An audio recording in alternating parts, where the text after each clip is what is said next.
দেখেন নবী মোর সোনার খনি, যেই মাত্র 2024-এ ইসলামিক শতাব্দী শুরু হলো, মুহাম্মদ সাল্লাল্লাহু আলাইহি সাল্লামের বিশ্ববিজয়ের শতাব্দী শুরু হলো, কোরআনের শতাব্দী শুরু হলো, ইমাম মাহদির শতাব্দী শুরু হলো, ঈসা আলাইহিস সালামের শতাব্দী শুরু হলো, ইসলামের শেষ গ্লোবালাইজেশনের শতাব্দী শুরু হলো।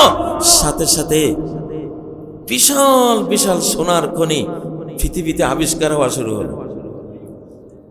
এই কিছুদিন আগে 125 কিলোমিটার লম্বা স্বর্ণের খনি মক্কার কাছে আবিষ্কার হলো। সংবাদ শোনেন নাই? সারা পৃথিবী মাতোয়ারা হয়ে গেছে। হলোটা কি?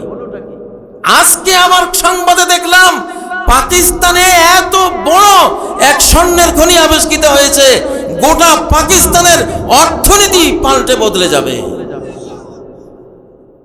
মানে বাংলা টাকায় হিসাব করে কুলানো যাবে না, এর মূল্য এত বিশাল। তাহলে নবী মোর সোনার খনি ঠিক আছে না নাই? ঠিক আছে না নাই? এটা কিন্তু নবীর শতাব্দী। কেমনে নবীর শতাব্দী?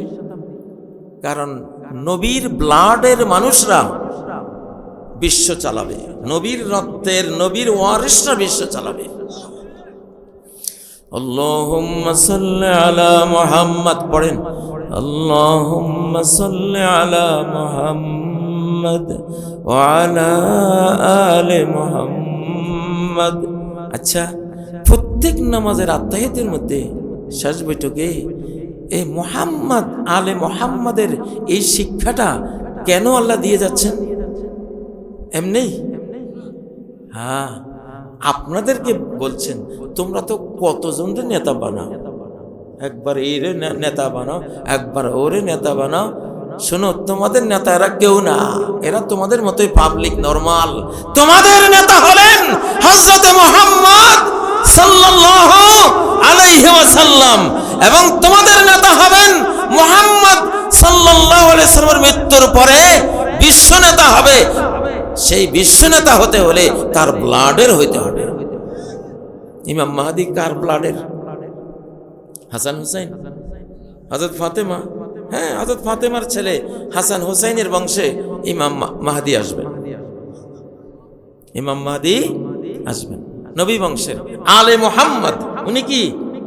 তাহলে আমরা যে আল্লাহুম্মা সাল্লি আলা মুহাম্মদ ওয়া আলা আলি মুহাম্মদ, এই আলে মুহাম্মদের সর্বশেষ বিশ্বায়ন এখন হবে।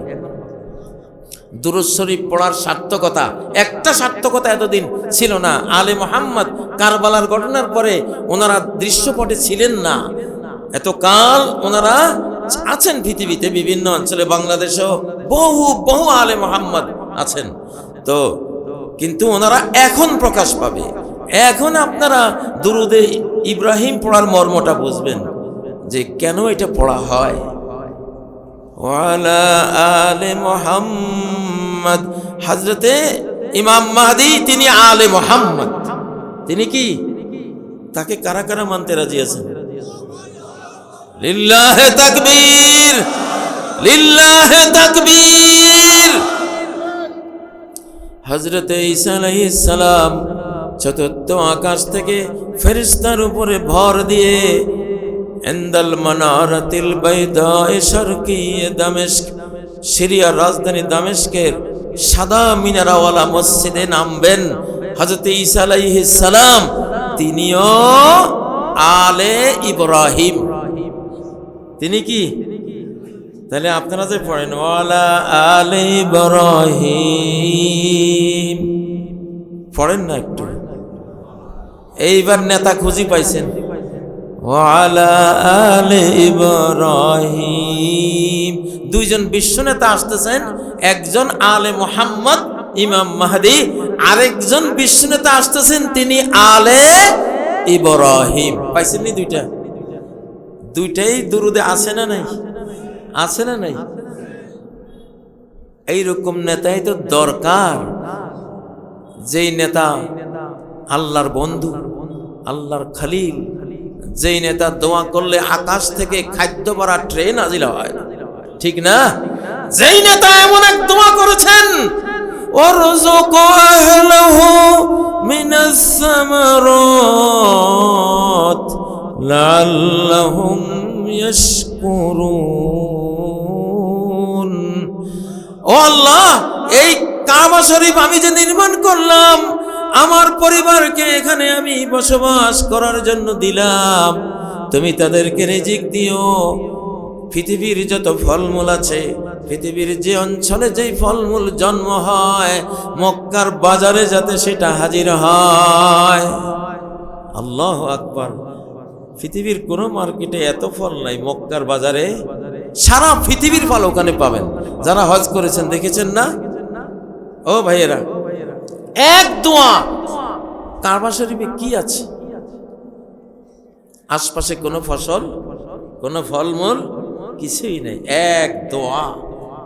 কেমন নেতা হযরত ইব্রাহিম আলাইহিস সালাম, কেমন বিশ্ব নেতা! এক দোয়ার সেই সুফল সিঙ্গার ফুৎকার পর্যন্ত চলবে। এরকম নেতা চান কিনা?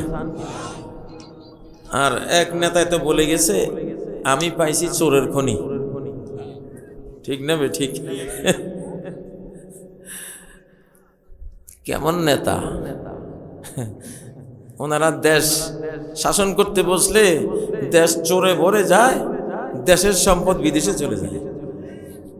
আমরা এরকম নেতা আর চাই না। চাই আর না ফিরিয়ে পাবি জনম কাঁদিলে। এখনো কাঁদে ফিরত আসার জন্য, কিন্তু আমি বলি আর না ফিরিয়ে পাবি জনম কাঁদিলে। কারণ আল্লাহ বলেন, ফি ইয়াউমিন নাহসিম মুস্তামির, এক অব্যাহত অমঙ্গলের দিনে, এক কন্টিনিউ অশুভ দিনে আমি তোমারে পাকড়াও করেছি, ধরেছি, আর তুমি নিষ্কৃতি পাবে না। এই অমঙ্গল তোমার জীবন থেকে আর যাবে না। যেই ধরাটা আল্লাহ 24-এর 5ই আগস্ট দিয়েছেন, এটা শেষ হতে অন্তত 80 বছর যাবে। এর আগে যতবার চেষ্টা করবা আরো কড়া মার খাইবা, আরো কেসকা মার খাইবা।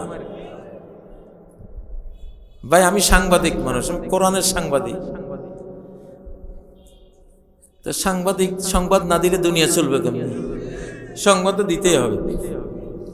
দেখেন, 2024-এর 5ই আগস্ট আল্লাহর ওয়াদা পূরণ হয়ে গেছে। আল্লাহ ওয়াদা করেছেন সূরা কাসাস, আমি যে সূরা নিয়ে বসেছি এই কাসাসের 5 নম্বর আয়াতে আল্লাহ ওয়াদা করেছেন। কি ওয়াদা? ওয়ানুরিদু আন নামুন্না আলাল্লাযীনা ইসতুদঈফু, আমি পরিকল্পনা করেছি যে আমি আমার ইহসান দিয়ে, আমার স্নেহ মায়া দিয়ে, আমার রহমত বরকত নেয়ামত দিয়ে আমি ভরপুর করে দেব ওই সব আমার বান্দা বান্দিকে যাদেরকে অন্যায়ভাবে আমার জমিনে হীনবল, দুর্বল, অপমানিত, নিষ্পেষিত করে রাখা হয়েছে। যেখানেই আমার বান্দার উপরে নিষ্পেষণ যাবে, সেখানে আমার স্নেহ মায়ার ফল্গু ধারা বর্ষিত হবে। এটা আমার পরিকল্পনা। পেয়েছেন কিনা?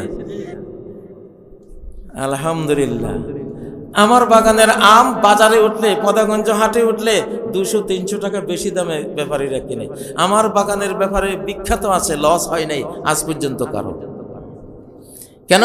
আমি বিক্রি করি যখন আমগুলো খুব পুরাট হয়, স্ট্রং হয়, নষ্ট হওয়ার আশঙ্কা নাই। আর বিক্রি করার দিন থেকে দোয়া শুরু করি, আল্লাহ, সে কৃষক, সে এত কষ্ট করে টাকা রুজি করে বাগানটা কিনেছে, তাকে তুমি লস দিও না, তাকে তুমি এর থেকে প্রফিট দিও, লাভবান করো। যাই হোক, আপনাদেরকে শোনালাম। আমরা অনেকে বলে হুজুররা খালি খাইতে জানে। নো, সামনে এমন খাওয়াবো আমরা ইনশাআল্লাহ। এই শতাব্দী আলেমের শতাব্দী, জালেমের দিন শেষ, আলেমের বাংলাদেশ। স্লোগান দাও মিয়া, স্লোগান দাও। জালেমের দিন শেষ,